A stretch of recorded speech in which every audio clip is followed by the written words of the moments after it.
the premonition of madness.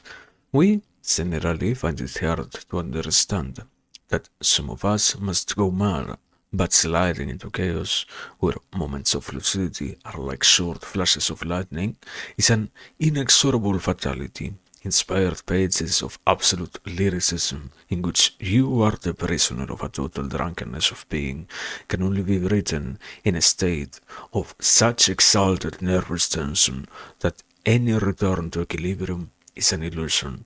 One cannot live normally after such efforts. The intimate springs of being can no longer sustain normal evolution, and inner barriers lose all reality. The premonition of madness appears only after such capital experiences. One loses one's sense of security and the normal sensation of the immediate and the concrete, as if one were soaring to heights and suffering from vertigo. A heavy load weighs on the brain, compressing it to an illusion, although the frightening organic reality from which our experiences spring can only be revealed through such sensations. An indefinable terror arises from this oppression, throwing you to the ground or blowing you up in the air. It is not just the suffocating fear of death that obsesses men. It is another terror, occurring rarely but intensely, like flashes of lightning, like a sudden disturbance which forever eliminates the hope of future serenity. It is impossible to pinpoint and define this strange premonition of madness. The truly awful thing in madness is that we sense a total and irrevocable loss of life, while we are still living. I continue to eat and drink, but I have lost whatever consciousness I bring to my biological functions. It is only an approximate death.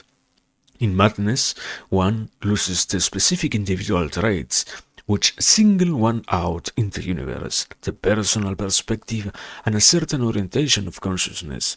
In that, one loses everything, by a fall into nothingness.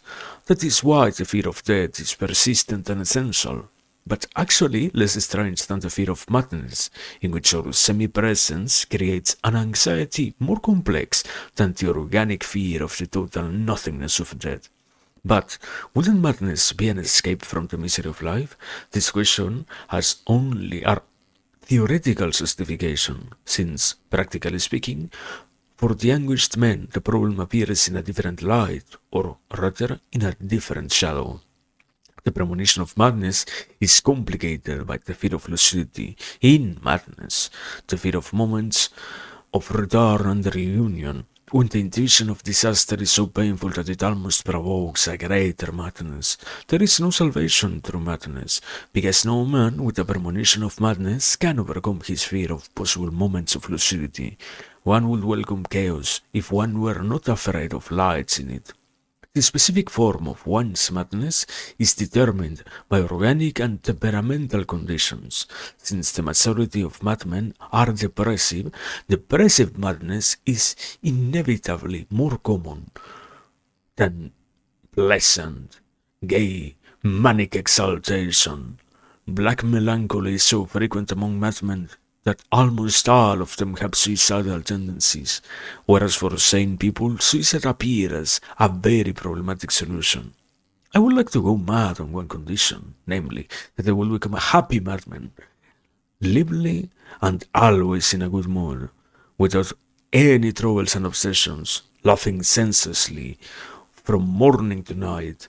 Although I long for luminous ecstasies, I wouldn't ask for any, because I know that they are followed by great depressions. I would like instead a shower of warm light to fall from me, transfiguring the entire world, and an ecstatic burst of light preserving the calm of luminous eternity. Far from the concentrations of ecstasy, it would be all graceful lightness and smiling warmth. The entire world should float in this stream of light, in this transparent and unreal state of the light. Obstacles and matter, form and limits will cease to exist. Then let me die of light in such a landscape.